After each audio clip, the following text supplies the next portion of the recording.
Hello friends, कैसे हैं आप सभी। आशा और उम्मीद करते होंगे आप लोग अच्छे होंगे। और आप देख रहे हैं स्टडी विथ मनोरंजन।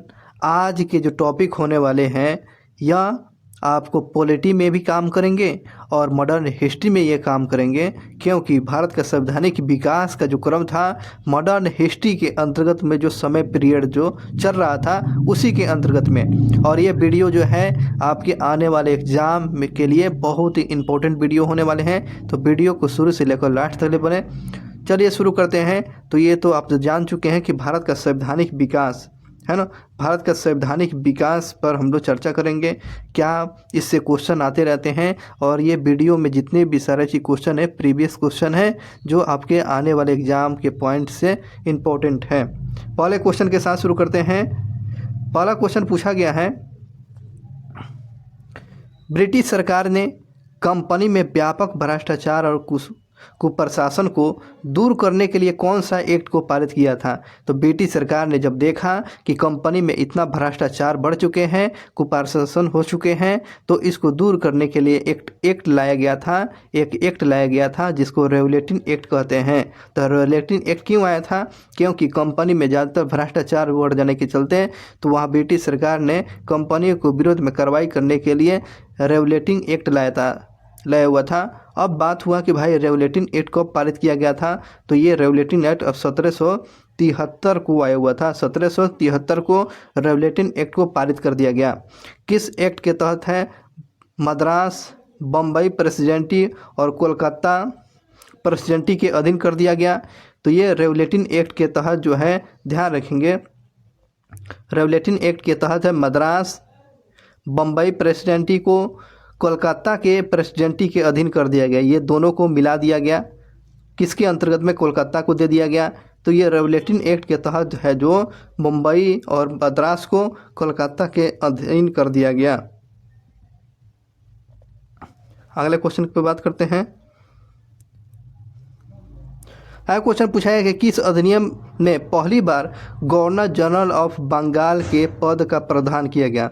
तो क्वेश्चन पूछेगा कि किस अधिनियम के द्वारा, किस एक्ट के द्वारा जो है कि गवर्नर जनरल ऑफ बंगाल का पद का प्रावधान किया गया था। तो यह 1773 के रेगुलेटिंग अधिनियम के तहत है जो बंगाल मतलब कि गवर्नर जनरल ऑफ बंगाल कहा जाने लगा। गवर्नर जनरल ऑफ बंगाल किस एक्ट के तहत कहा जाने लगा? तो 1773 एक्ट के तहत कहा जाने लगा। किस संसदीय अधिनियम ने बंगाल के गवर्नर जनरल को मद्रास और बम्बई के ऊपर पर्यवेक्षक प्राधिकार कर दिया, कि अधिकार उसके पर चला जा गया। अब ये दोनों जो है मद्रास और बम्बई, उस पर काम करेगा कौन? तो ये बंगाल के गवर्नर उस पर अधिकार नियंत्रण क्षेत्र में चलाता है। तो 1773 के रेगुलेटिंग एक्ट के तहत। अगले क्वेश्चन की बात करते हैं। अगला क्वेश्चन जो पूछा गया 1773 के रेगुलेटिंग एक्ट के द्वारा स्थापित गवर्नर जनरल की परिषद के सदस्य कौन कौन थे। तो 1773 के जो है रेगुलेटिंग एक्ट के तहत है गवर्नर जनरल की परिषद के सदस्य, आप याद कीजिए, फिलिप फ्रांसिस थे, कैलबेरिंग थे और मानसन और बारबेल ये सदस्य थे। 1773 के रेगुलेटिंग के सदस्य पूछेगा तो ध्यान रखेंगे, फिलिप फ्रांसिस, कैलबेरिंग, मानसन और बारबेल ये सदस्य थे। ब्रिटिश संसद के द्वारा भारतीय मामले में वो कौन सा विधानिक हस्तक्षेप का अधिनियम पारित किया गया था? तो ये 1773 एक्ट के द्वारा भारतीय मामले में। क्वेश्चन क्या है कि भारतीय मामले में पहला वैधानिक कि संवैधानिक तौर पर हस्तक्षेप करने का ये पावर मिल गया था 1773 के रेगुलेटिंग एक्ट के तहत है जो भारतीय संवैधानिक मामले में हस्तक्षेप करने का अधिकार 1773 के रेगुलेटिंग एक्ट में मिल जाता है। किस अधिनियम के अंतर्गत में भारत को सर्वोच्च न्यायालय की स्थापना कोलकाता में किया गया था? बहुत ही अच्छा क्वेश्चन है। तो 1773 के रेगुलेटिंग एक्ट के तहत है जो कोलकाता में सर्वोच्च न्यायालय की स्थापना 1773 के रेगुलेटिंग एक्ट और 1774 में कोलकाता का स्थापित हो जाता है। कोलकाता में सर्वोच्च न्यायालय की स्थापना कर दिया गया। तो 74 में तो एक्ट पूछेगा तो 73 में स्थापित हो जाएगा, 74 में। ईस्ट इंडिया कंपनी के द्वारा स्थापित सर्वोच्च न्यायालय के प्रथम मुख्य न्यायाधीश कौन थे? तो एलिजा इम्पे जो थे ईस्ट इंडिया कंपनी के द्वारा स्थापित उच्चतम न्यायालय के प्रथम न्यायाधीश पूछेगा, एलिजा इम्पे। और अन्य कौन थे? चैम्बर्स थे, लेमेस्टर थे और हाइड थे। ये अन्य सदस्य में पूछेगा तो चैम्बर्स, लेमेस्टर और हाइड जो थे अन्य सदस्य में थे, लेकिन मुख्य न्यायाधीश से एलिजा इम्पे का नाम याद रखेंगे। रेवलेटिन एक्ट के प्रावधानों के अंतर्गत में बिहार के लिए एक प्रांतीय सभा बनाया गया था, तो 1774 में बनाया गया था। रेवलेटिन एक्ट के प्रावधानों के अंतर्गत में बिहार के लिए एक प्रांतीय सभा का गठन किया गया था, स्थापना किया गया था, 1774 में किया गया था, 1774 में। भारत में सुप्रीम कोर्ट की स्थापना, तो वहीं जो है सुप्रीम कोर्ट की स्थापना 1774 में किया गया कोलकाता में। एक्ट से 1773 का एक्ट था। अब जानते हैं पिट्स इंडिया एक्ट को पारित किया गया। पिट्स इंडिया एक्ट 1784 में पास किया गया था। तो पिट्स इंडिया एक्ट को पारित किया गया तो 1784 में। बोर्ड ऑफ कंट्रोल की स्थापना किस अधिनियम के अंतर्गत में किया गया? बोर्ड ऑफ कंट्रोल की जो है स्थापना किस अधिनियम के अंतर्गत में? 1784 के पिट्स इंडिया एक्ट के अंतर्गत में बोर्ड ऑफ कंट्रोल की स्थापना किया गया। इस बात को हमेशा ध्यान रखेंगे। बोर्ड ऑफ कंट्रोल पूछेगा तो क्या बताएंगे? तो 1784 के पिट्स इंडिया एक्ट के अंतर्गत में किया गया था। पिट्स इंडिया एक्ट 1784 के प्रमुख प्रावधानों पर ध्यान देंगे। क्या क्या प्रावधान किया गया था पिट्स इंडिया एक्ट के प्रावधानों में? पहली बात था ब्रिटेन में बोर्ड ऑफ कंट्रोल की स्थापना की गई।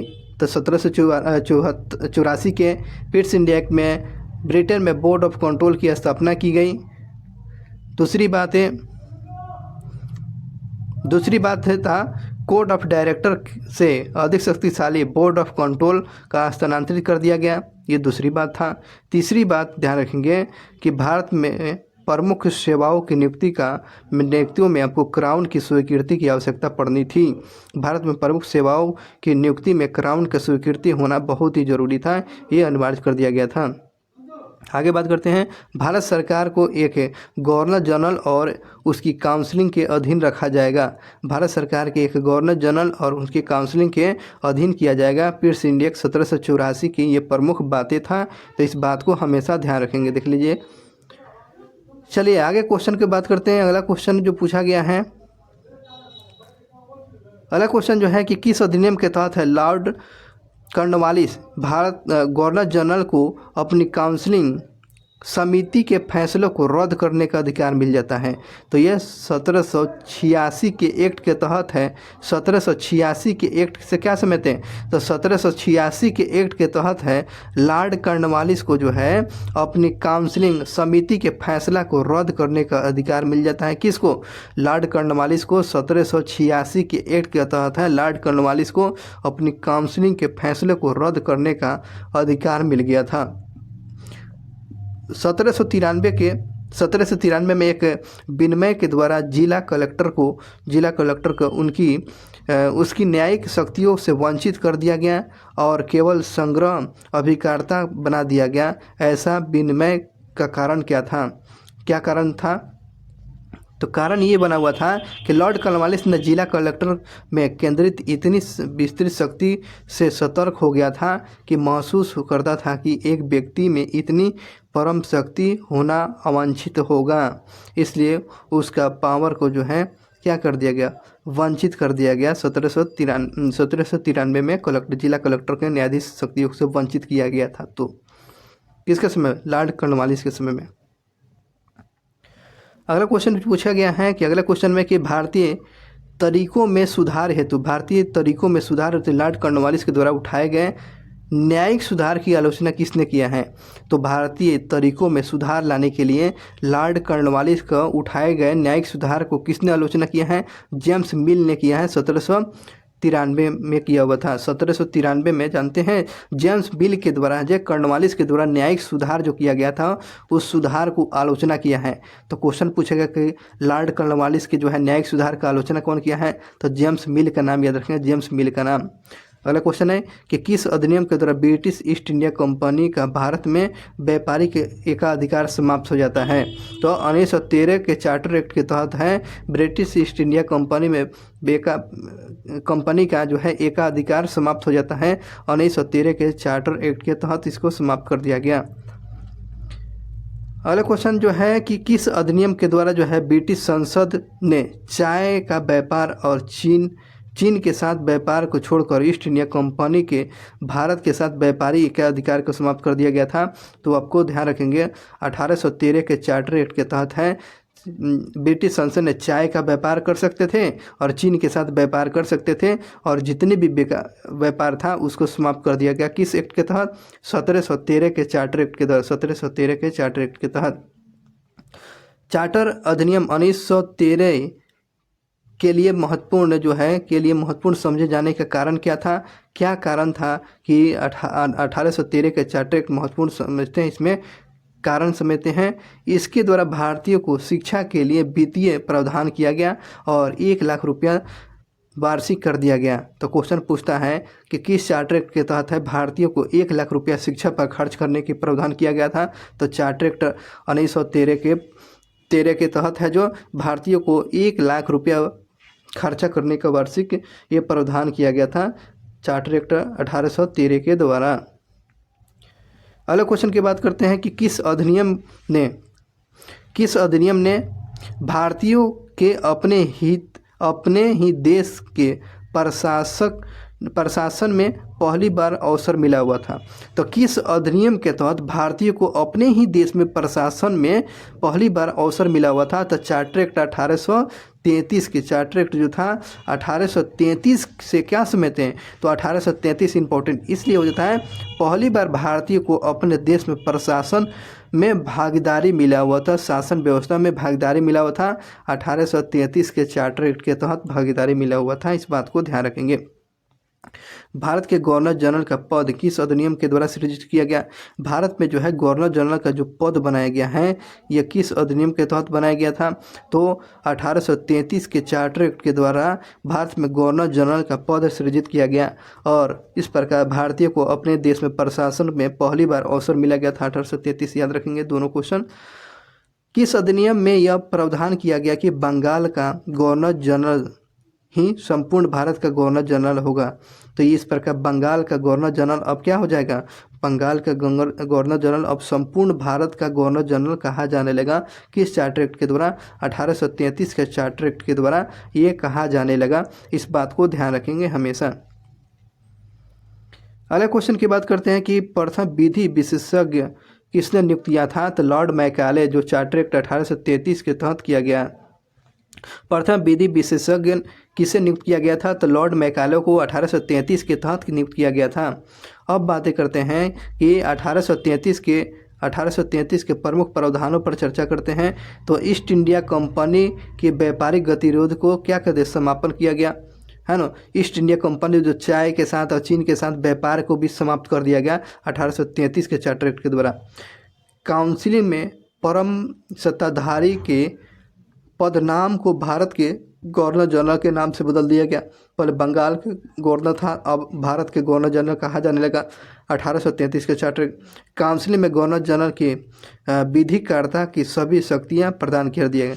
जो काउंसिलिंग में जो है गवर्नर जनरल को विधि के नियम कानून के सारा शक्तियाँ प्रदान किया गया, इस बात को हमेशा ध्यान रखेंगे। अगले बात इसमें दिया गया कि गवर्नर जनरल की परिषद में एक कानूनी सदस्य चौथा सदस्य को शामिल कर लिया गया। तो गवर्नर जनरल के परिषद में एक कानूनी सदस्य को शामिल किया गया था। इस प्रकार कितने सदस्य हो गए? तो 4 सदस्य थे। गवर्नर जनरल के परिषद में कानूनी सदस्यों की संख्या कितना हो गया? तो 4 सदस्य को शामिल किया गया था, इस बात को हमेशा ध्यान रखेंगे। अगले क्वेश्चन पर चलते हैं। अगला क्वेश्चन है कि किस अधिनियम के द्वारा ब्रिटिश सरकार ने ईस्ट इंडिया कंपनी का चाय और चीन के साथ व्यापार को एकाधिकार को समाप्त कर दिया? तो ये 1833 के चार्टर एक्ट के तहत इसको समाप्त कर देता है। चीन के साथ और चाय का जो व्यापार चल रहा था ईस्ट इंडिया कंपनी के, तो ब्रिटिश सरकार ने उसको निरस्त कर दिया, ख़त्म कर दिया। नागरिक सेवाओं के लिए प्रतियोगिता परीक्षा प्रणाली कब शुरू किया गया?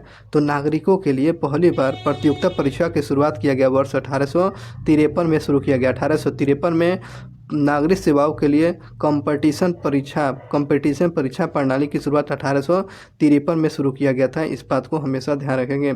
तो प्रतियोगिता परीक्षा की प्रणाली पहली बार नागरिकों के लिए कब खोला गया, स्वीकृत किया गया? तो 1853 में शुरू किया गया, 1853, इस बात को ध्यान रखेंगे। किस एक्ट ने पहली बार भारत में एक क्रियाशील विधान परिषद का सृजन किया था? तो किस कानून ने पहली बार भारत में क्रियाशील विधान परिषद का सृजन किया था? तो चार्टर एक्ट 1853 में। तो क्वेश्चन पूछता रहता है हमेशा कि बताएंगे भारत में पहली बार विधान परिषद का पद सृजित किया गया, तो चार्टर एक्ट 1853 में विधान परिषद सृजित किया गया। भारत में पहली बार विधान परिषद जो बना हुआ था 1853 के चार्टर एक्ट के तहत है, पहली बार विधान परिषद बना हुआ था। इस बात को ध्यान रखेंगे। किस अधिनियम के द्वारा कंपनी के डायरेक्टरों की संख्या 24 से घटाकर 18 कर दिया गया? पहले जो था कंपनी में डायरेक्टर जो हुआ करते थे 24, अब घटाकर कितना कर दिया? 18 कर दिया गया। तो ये घटाकर कौन सा एक्ट था? 1853 के चार्टर एक्ट के तहत जो है कंपनी में 24 डायरेक्टर हुआ करते थे, अब घटाकर कितना कर दिया गया? 18 कर दिया गया। तो वो कौन सा एक्ट था? 1853 का चार्टर एक्ट जो था 1853 के चार्टर एक्ट के तहत किया गया था। इस बात को ध्यान रखेंगे। अगले क्वेश्चन पर चलते हैं कि महारानी विक्टोरिया की घोषणा 1858 का घोषणा का क्या उद्देश्य था? तो महारानी विक्टोरिया के जो है 1858 के घोषणा का उद्देश्य क्या है? तो समझती है कि भारतीय राज्य को ब्रिटिश क्राउन में मिलने के किसी भी विचार का परित्याग करना है ना, पहली बात था। दूसरी बात है भारतीय प्रशासक को ब्रिटिश क्राउन के अंतर्गत में रखा जाना। यह महारानी विक्टोरिया का जो घोषणा 1858 में ये बोली हुई थी, क्या बोली हुई थी? कि भारतीय राज्य को ब्रिटिश साम्राज्य में मिलाने के किसी भी विचार का परित्याग करते हैं और भारतीय प्रशासक को ब्रिटिश क्राउन के अंतर्गत में चलाया जाएगा। ये महारानी विक्टोरिया का घोषणा पत्र जो था 1858 का था। आगे बात करते हैं। अगला क्वेश्चन जो पूछा गया कि गवर्नर जनरल ने वायसराय की अतिरिक्त उपाधि कब प्राप्त होता है? तो 1858। गवर्नर जनरल ने वायसराय की अतिरिक्त उपाधि कब धारण कर लिया था? तो 1858 है ना, 1858। भारत सरकार अधिनियम 1858 के प्रमुख प्रावधान पर बात करते हैं। तो भारत सरकार अधिनियम 1858 में पहली बार ईस्ट इंडिया कंपनी का शासन समाप्त कर ब्रिटिश क्राउन ताज के अधीन कर दिया गया, स्थापित कर दिया गया। ये बिल्कुल बात सही है। 1858 के अधिनियम से क्या समझते हैं? तो ईस्ट इंडिया कंपनी का शासन समाप्त करके अब ब्रिटिश क्राउन के हाथ में चला गया। और भारत में ईस्ट इंडिया कंपनी की समाप्त कब हो जाती है? तो 1858 के अधिनियम के तहत। ब्रिटिश शासन का अंत कब होता है? तो भारत सरकार अधिनियम 1858 के तहत है समाप्त हो जाती हैं और वो क्राउन के हाथ में, राजा के पास, ब्रिटिश संसद के पास चला जाता है। इस बात को ध्यान रखेंगे। दूसरी बात है भारत की संपूर्ण जल थल सेना इंग्लैंड के क्राउन के अधीन कर दिया गया। भारत के जो संपूर्ण जो है जल और थल सेना ब्रिटिश क्राउन के अंतर्गत में कर दिया गया। इतना ही नहीं, तीसरी बात है भारत में ब्रिटिश शासन को देखभाल करने के लिए इंग्लैंड के जो मंत्रिपरिषद में भारतीय मंत्रिपद का भी सृजित किया गया।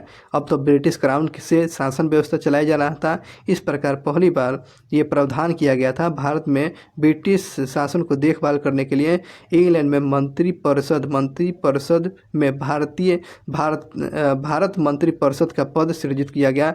भारत मंत्रिपद का पद सृजित किया गया। इस बात को ध्यान रखेंगे, जो इंग्लैंड के संसद के प्रति उत्तरदायी हुआ करता था। ठीक है। भारत परिषद को सलाह देने के लिए भारत काउंसिल नामक 15 सदस्यीय समिति का गठन किया गया था। ठीक है ना, ये बात ध्यान रखेंगे। जो भारत परिषद की सहायता देने के लिए भारत काउंसिल का गठन किया गया था, जिसमें 15 सदस्य का होना था।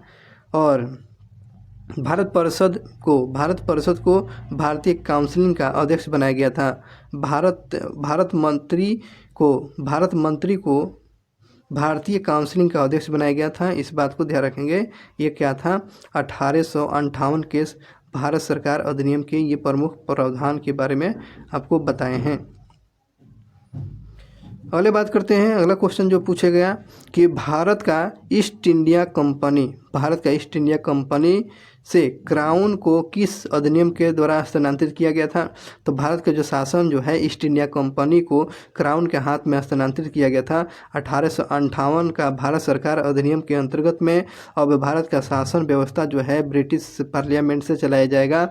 इस प्रकार कंपनी का शासन 1858 के भारत सरकार अधिनियम के तहत खत्म कर दिया गया। इसे हमेशा ध्यान रखेंगे। किस अधिनियम के अंतर्गत में ब्रिटिश संसद ने ईस्ट इंडिया कंपनी को पूर्णतः समाप्त करके भारत में सीधा शासन करने का उत्तरदायी ग्रहण कराया था? तो क्या हो जाएगा इसका आंसर?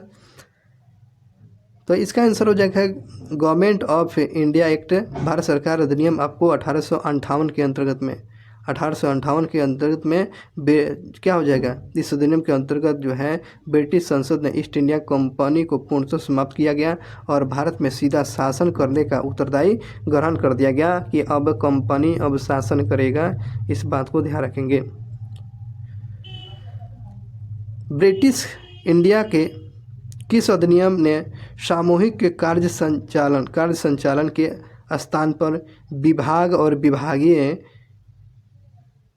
पद्धति, क्वेश्चन पूछता रहता है, विभाग और विभागीय पद्धति के द्वारा वायसराय की कार्यकारी परिषद पर उनके प्राधिकार को और बल प्रदान किया गया?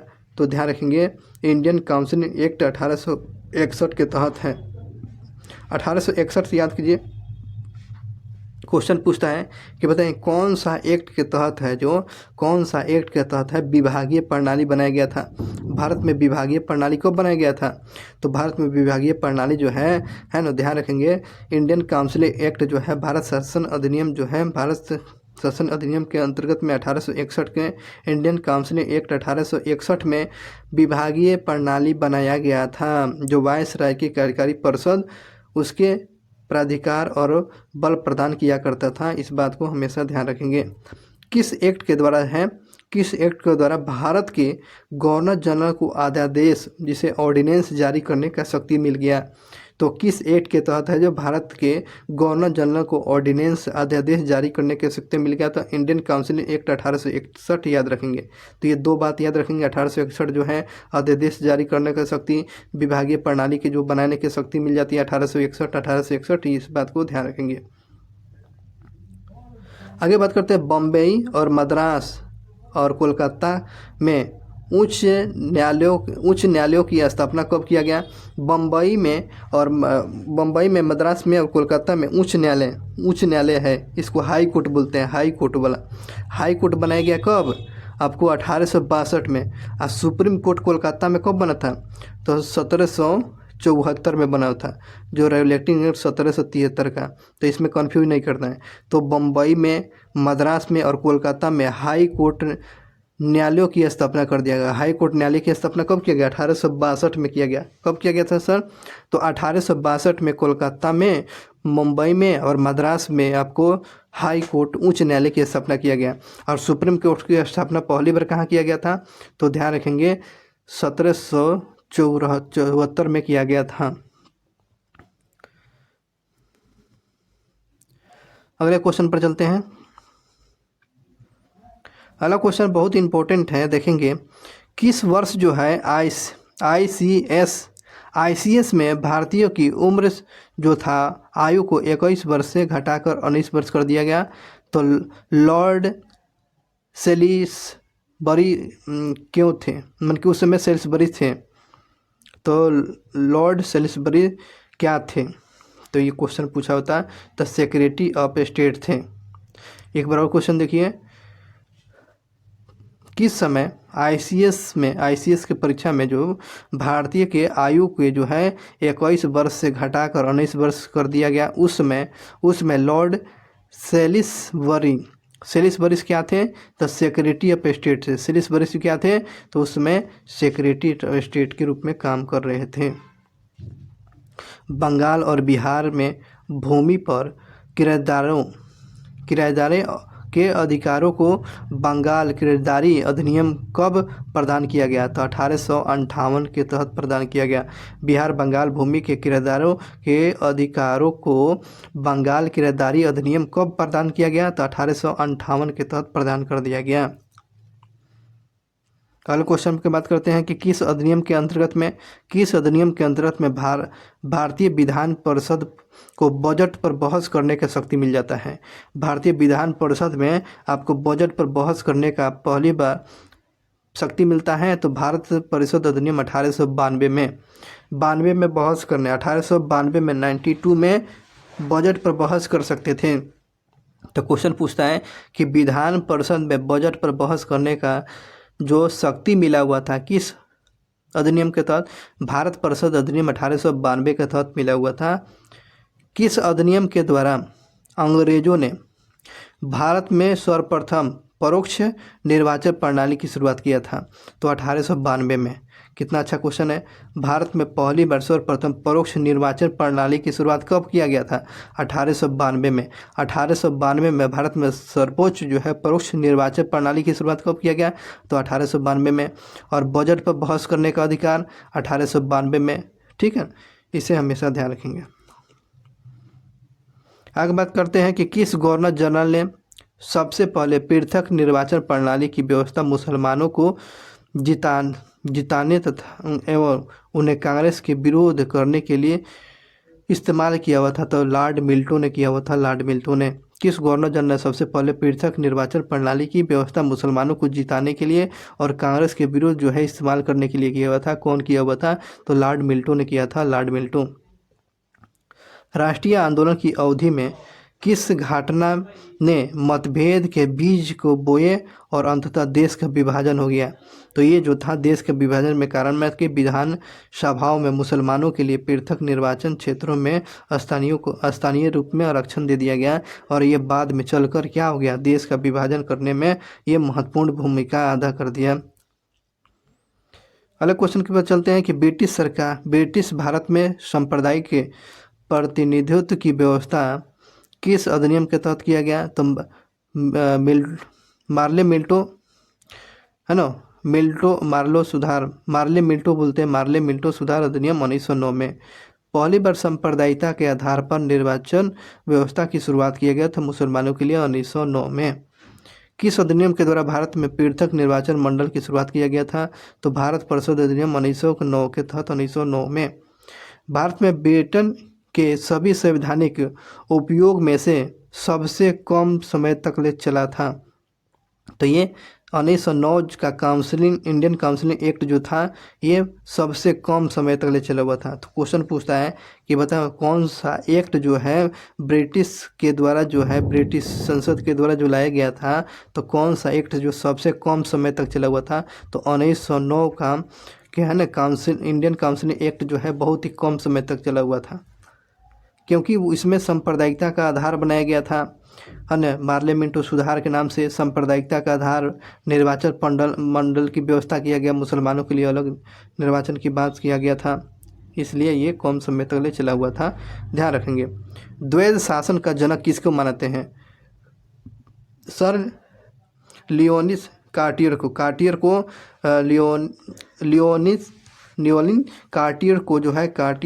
कार्टियस को जो है द्वैध शासन का जनक माना जाता है। कार्टियस को जो है द्वैध शासन का जनक माना जाता है। 20 अगस्त 1917 को सुधारों की घोषणा को किस नाम से जाना जाता है? 20 अगस्त 1917 के सुधारों को घोषणा को हम लोग मॉन्टेस्क्यू घोषणा के नाम से जाना जाता है। मॉन्टेस्क्यू चैम्सफोर्ड की रिपोर्ट जो है किस अधिनियम के आधार पर रखा हुआ था? तो भारत सरकार अधिनियम 1919 के आधार पर रखा हुआ था। जो मॉन्टेस्क्यू चैम्सफोर्ड की रिपोर्ट किस अधिनियम के आधार पर रखा था? भारत सरकार अधिनियम 1919 के आधार पर रखा हुआ था। इसे हमेशा ध्यान रखेंगे। अगले बात करते हैं कि वर्ष 1919 में भारत शासन अधिनियम के प्रमुख विशेषता पर हम लोग चर्चा कर रहे हैं। 1919 में जो है भारत शासन अधिनियम जो आया था उसके प्रमुख विशेषता में प्रांतों के कार्यकारी सरकार में द्वैध शासन की व्यवस्था किया गया।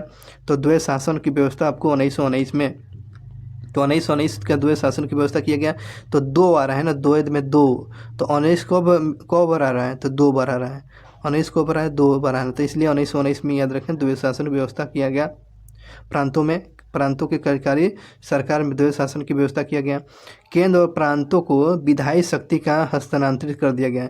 केंद्र और जो प्रांतों के जो शक्तियाँ था, केंद्र और प्रांतों को जो विधायी शक्तियाँ को क्या कर दिया गया, अलग कर दिया गया। इस बात को हमेशा ध्यान रखेंगे। 1919 में भारत शासन अधिनियम के अंतर्गत में। चेम्सफोर्ड सुधार प्रस्ताव किससे संबंधित है? चेम्सफोर्ड प्रस्ताव जो है किससे संबंधित है? संवैधानिक सुधार से है। मॉन्टेस्क्यू चेम्सफोर्ड प्रस्ताव किससे संबंधित है? तो संवैधानिक प्रावधान से संबंधित है।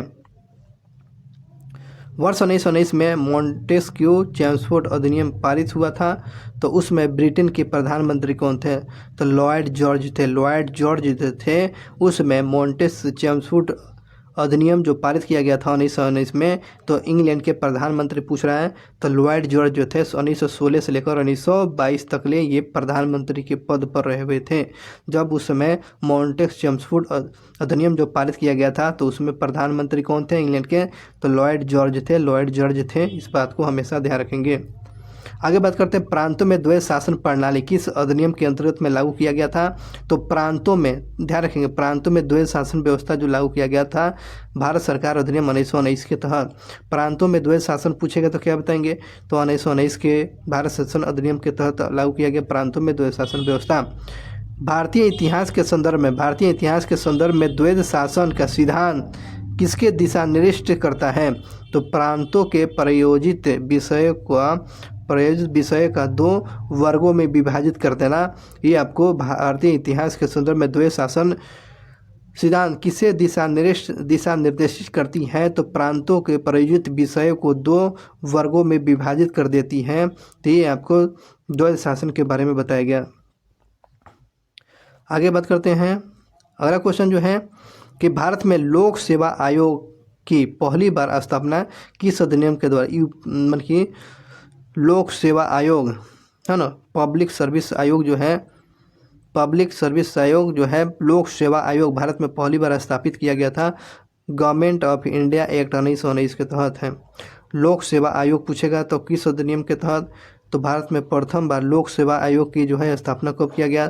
तो ये आपको गवर्नमेंट ऑफ इंडिया एक्ट 1919 के तहत है। भारत में लोक सेवा आयोग की स्थापना किया गया। इस बात को हमेशा ध्यान रखेंगे। भारत सरकार अधिनियम 1919 के बारे में सही कथन पर चलते हैं। चलिए, भारत सरकार अधिनियम 1919 के बारे में सही कथन के बारे में हम लोग पढ़ते हैं। पहली बात है, यह अधिनियम मॉन्टेस्क्यू चेम्सफोर्ड सुधार के नाम से जाना जाता है। भारत शासन अधिनियम 1919 को किस नाम से जानते हैं? तो यह मॉन्टेस्क्यू चेम्सफोर्ड सुधार के नाम से जानते हैं। तो ये भारत सरकार अधिनियम 1919 क्यों आया था? तो संवैधानिक सुधार के लिए आया था। पहली बात हो गया। दूसरी बात अब देखते हैं, इस अधिनियम में केंद्रीय और प्रांतीय विषयों का अलग कर दिया था। सेंट्रल अलग और राज्य वाला जो विषय अलग कर दिया गया था भारत सरकार अधिनियम 1919 में। तीसरी बात देखते हैं, भारत सरकार अधिनियम 1919 और 1921 में लागू हुआ। ये भारत सरकार अधिनियम जो 1921 में लागू किया गया, 1921 में लागू किया गया। इस बात को ध्यान रखेंगे। भारत सरकार अधिनियम 1919 जो है 1921 में लागू किया गया। मॉन्टेस्क्यू भारत के राज सचिव थे। मॉन्टेस्क्यू भारत के क्या थे? राज सचिव थे। मॉन्टेस्क्यू थे, तो मॉन्टेस्क्यू भारत के राज सचिव थे, जबकि लॉर्ड चेम्सफोर्ड जो थे भारत का वायसराय थे, है ना। लॉर्ड चेम्सफोर्ड जो थे भारत का वायसराय थे और मॉन्टेस्क्यू जो थे भारत सचिव थे। अगले क्वेश्चन पर चलते हैं। अगला क्वेश्चन है, भारतीय उच्चायुक्त के पदों का सृजन किस अधिनियम के तहत हुआ है? भारतीय उच्चायुक्त में पदों का जो सृजन है भारत सरकार अधिनियम 1919 के तहत किया गया। बहुत ही अच्छा क्वेश्चन है। तो भारतीय उच्चायुक्त पदों का जो सृजन किस अधिनियम के तहत?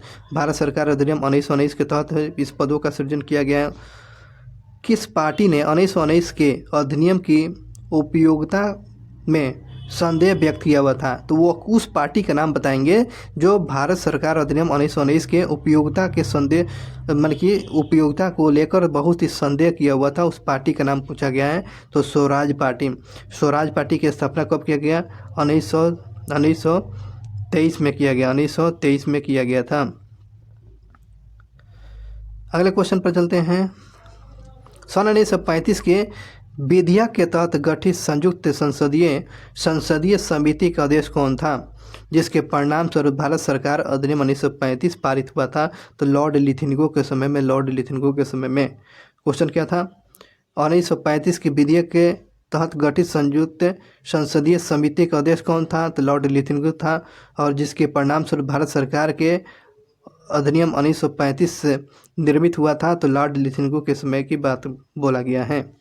भारत सरकार अधिनियम 1935 किसकी रिपोर्ट पर आधारित था? तो ये भारत सरकार अधिनियम जो था किसकी रिपोर्ट पर आधारित था? तो साइमन कमीशन की रिपोर्ट पर आधारित था भारत सरकार अधिनियम 1935। भारत सरकार अधिनियम 1935 के किसके रिपोर्ट पर आधारित था? तो साइमन कमीशन की रिपोर्ट पर आधारित था भारत सरकार अधिनियम 1935। इस बात को हमेशा स्मरण रखेंगे। गवर्नमेंट ऑफ इंडिया एक्ट 1835 के विषय में अब देखते हैं। तो भारत सरकार अधिनियम 1935 के बारे में क्या क्या प्रावधान है, इस पर देखेंगे। तृतीय गोलमेज सम्मेलन के विचार विमर्श की परिणित भारत सरकार अधिनियम 1935 पारित होने के रूप में हुए थे। बिल्कुल बात सही है। तृतीय गोलमेज जो असफलता हो जाता है, जिसके चलते भारत सरकार अधिनियम 1935 इस विचार विमर्श के साथ भारत सरकार अधिनियम 1935 पारित किया गया। पहली बात था। दूसरी बात था भारत सरकार अधिनियम 1935 जो ब्रिटिश शासन के सूबे और भारतीय रियासतों के एक संघ पर आधारित ऑल इंडिया फेडरेशन का गठन का उपबंध किया हुआ था। ऑल इंडिया फेडरेशन का गठन किया हुआ था। भारतीय देशी रियासतें और संघ पर आधारित ऑल इंडिया फेडरेशन का गठन का उपबंध किया गया था। ये भारत सरकार अधिनियम 1935 की बात है। तो ऑल इंडिया फेडरेशन का गठन, क्वेश्चन ये पूछा गया था, ऑल इंडिया फेडरेशन का गठन का उपबंध किया गया था भारत सरकार अधिनियम 1935 के तहत किया गया था ऑल इंडिया फेडरेशन का। देखिए इसमें दिया गया है कि 1935 के भारत सरकार अधिनियम के प्रमुख विशेषता पर हम लोग चर्चा करेंगे। भारत सरकार अधिनियम 1935 के बारे में कुछ उपबंध विशिष्ट किया गया है। देखते हैं कि क्या है भारत सरकार अधिनियम 1935। पहली बात, केंद्र में एक अभिलेख भारत संघ का उपबंध किया गया था। बिल्कुल बात सही है।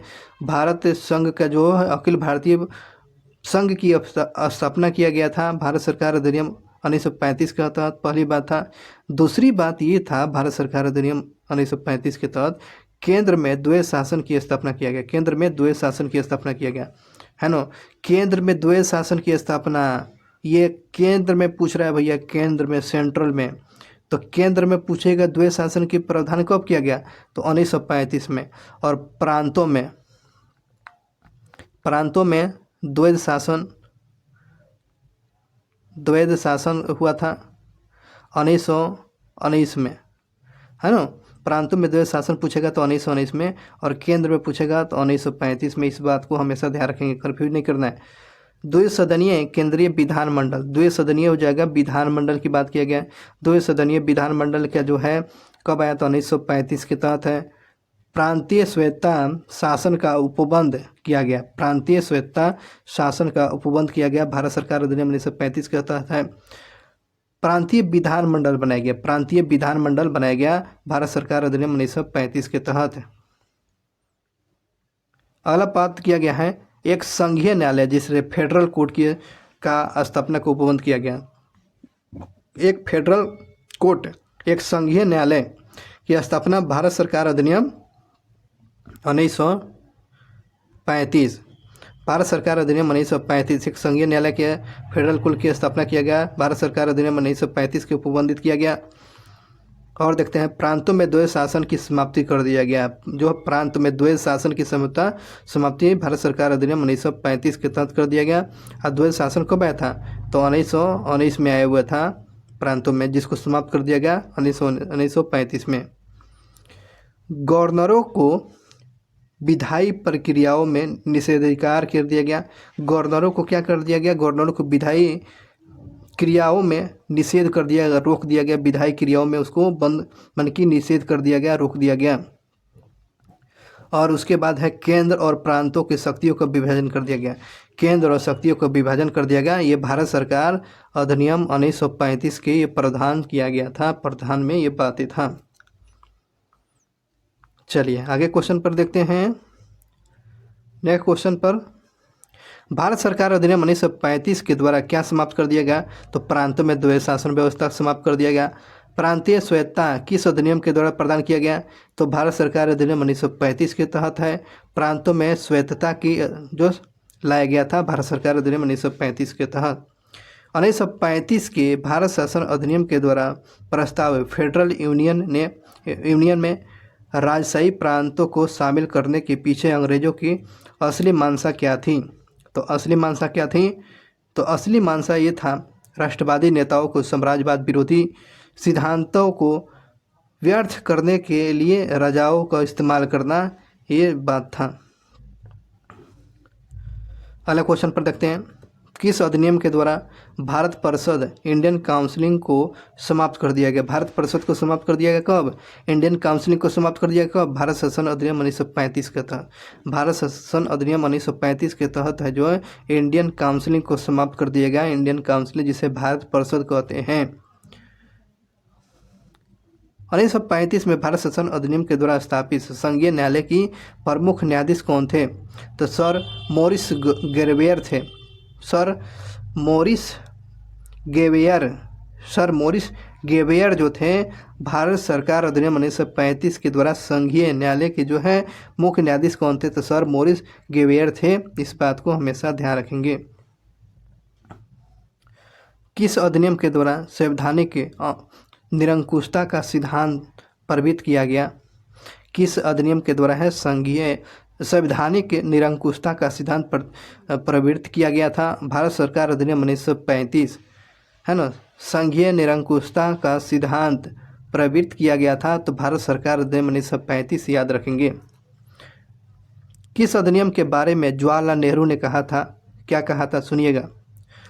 हमें एक ऐसी कार दी गई है, हमें एक ऐसा कार दिया गया है, ऐसा गाड़ी दिया गया है जिसमें अनेक ब्रेक है परंतु इंजन नहीं है।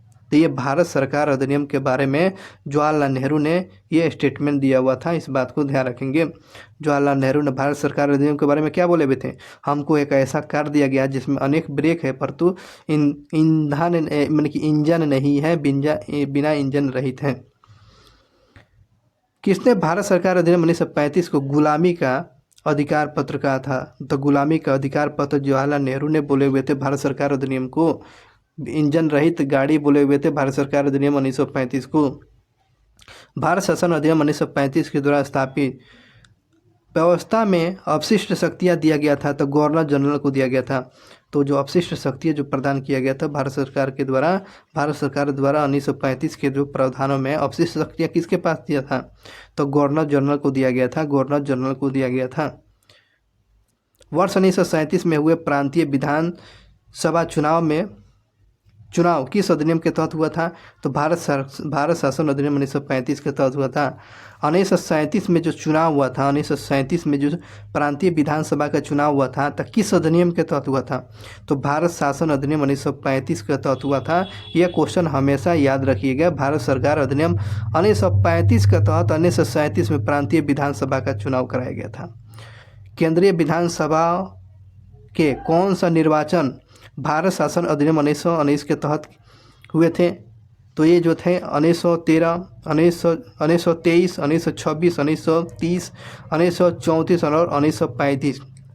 क्या क्वेश्चन था एक बार देखेंगे।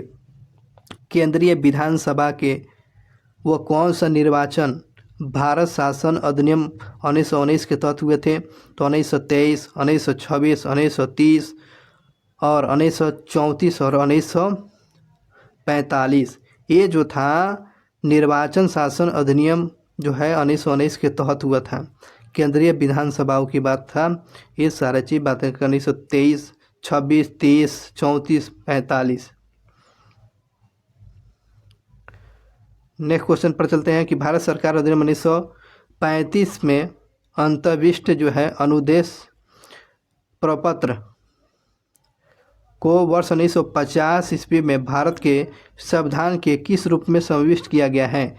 तो राज्य के नीति निर्देश तत्व के रूप में समाविष्ट किया गया है ना। राज्य के नीति निर्देश के तत्व के रूप में सम्मिलित किया गया है। इस बात को हमेशा ध्यान रखेंगे। अगले क्वेश्चन पर चलते हैं। किसने कहा था क्या कहा था, सुनिएगा सर। मुझे इस आरोप के संबंध में कोई क्षमा नहीं मांगनी है। मुझे इस आरोप के संबंध में कोई क्षमा नहीं मांगनी है कि संविधान के प्रारूप में गवर्नमेंट ऑफ इंडिया एक्ट 1935 के बड़े भाग को पुनः उत्पादित कर दिया गया है। तो ये आपको डॉक्टर भीमराव अंबेडकर ने कहा हुए हैं। क्या बोले हुए थे, देखेंगे किसने कहा है, अंबेडकर के द्वारा। जब देखिएगा क्या बोले हुए थे, मुझे इस आरोप के संबंध में कोई क्षमा नहीं मांगनी है कि संविधान के प्रारूप में गवर्नमेंट ऑफ इंडिया एक्ट, जो जिसे भारत शासन अधिनियम 1935 के बड़े भाग को पुनः उत्पादित कर दिया गया है। तो ये आपको डॉक्टर अंबेडकर ने बोले हुए। नहीं बोलते हैं कि भारत सरकार अधिनियम जो है 1935 से 70% लिया गया है हिस्सा। तो इसी पर सफाई देते हुए डॉक्टर अंबेडकर ने कहा, मुझे कोई माफ़ी नहीं मांगनी है आपसे, मुझे कोई माफ़ी नहीं मांगनी है और मुझे कोई क्षमा नहीं मांगनी है कि ये भारत सरकार अधिनियम 1935 में जो बात लिखी गई है, जो इस संविधान में जो लिख रहे हैं वही बात होगा। उसी पर ये अपना स्टेटमेंट दिए हुए थे डॉक्टर अंबेडकर साहब। और इस प्रकार से संवैधानिक विकास जो किया गया था, संवैधानिक विकास पर हम लोग देख रहे थे, जो आपको एग्ज़ाम पॉइंट व्यू से बहुत ही इम्पोर्टेंट ये टॉपिक था, जिसे आपके आने वाले एग्ज़ाम में बहुत ही इम्पोर्टेंट ये वीडियो साबित होंगे। क्वेश्चन इसे 100% आने की संभावना है। तो वीडियो को एक बार 2 बार देखें, और जो पहली बार